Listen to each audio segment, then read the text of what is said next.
you have said in a fair number of interviews that one of the reasons that you vote against so many of the programs that are funded by government is that they're unconstitutional. And I don't want to do a seminar on constitutional law now, but I want to check off a couple of these programs and say, look, are these the ones you're talking about? Is Social Security unconstitutional? Yes. You think it is unconstitutional? Oh, yeah, sure. Where is the authority? Well, the question is, where is the authority? Well, I mean, look, I actually, you'll be happy to know. Does it say Social this is a copy of the Constitution given to me by the Cato Institution, which is more ideologically aligned with you.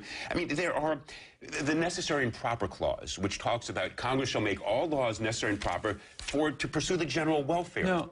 Well, I mean, I think it's right here. It's right here in black. I mean, but where is it? It's at the end of Article 1, Section 8. Well, but wait. And Article 1, Section 8 lists 22 things that you can do, and anything necessary and proper to fulfill those authorities, you're allowed to do it. So it's there. And the General Welfare Clause is a gross distortion. I mean, you can do anything. Why did they have the 9th and 10th Amendment if the General Welfare says you can set up social insurance? I took my glasses on to read the Constitution, at least the Cato Institute version. Okay. Print's too small. But you're not saying the 9th and 10th Amendment make Social Security unconstitutional, are you? No, I'm saying it's unconstitutional because we didn't have an authority, and anything you don't have an authority to, you're not allowed to do. That's what the 9th and 10th Amendment say. And they also has to do with states' rights. But I don't understand here. I mean, it says Congress shall have power to lay and collect taxes, duties, imposts, excises, to pay the debts and provide for the common defense and general welfare of the United States. I think the general welfare is saying maybe having an honest currency, maybe having free markets and property rights. That's general. But what you're talking about on general welfare is specific welfare. If you take care of the elderly at the expense of the poor, that's not general. That's specific. It's a transfer of wealth. Anything that transfer of wealth. Look, Congress, that's a little metaphysical for me because I think what we're talking about is the entirety of our senior citizens. Okay, so look. But it doesn't work either. Social Security, you think, well, okay, it's a separate conversation. I disagree. Social Security, you think is unconstitutional. Absolutely. Okay, Medicare?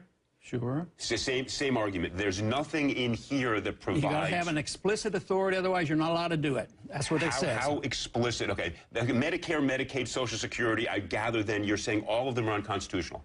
I do. I think most of the public is going to be rather astonished to hear you think that Social Security, Medicare, and Medicaid are all unconstitutional. Technically speaking, they're unconstitutional. So if you were president, you would not put them in your budget? Well, I think what I would do is propose a transition time. I would give the young people, and they're overwhelmingly in support of my suggestion, that if you're young and you're getting out of college and starting in the workforce, opt out. They want to opt out of Obamacare, I'd let them opt out and not have to pay any of the tax. Okay. And I would let people over 50, I think we should work very hard to try to fulfill our promises, which means we have to cut elsewhere. We spend $1.2 trillion overseas. We can save a lot of money there. We don't have to put any. See, your inference is that, oh, you're against Medicare and Medicaid, you're going to throw them all out in the street. That's how you're going to balance the budget. But there is a transition that you can work on. I'm trying not to create a caricature of your view. Trust me, I understand there are many changes that have to be made and understand the subtlety of your view, which is there are alternatives that can be provided elsewhere. Let's move on.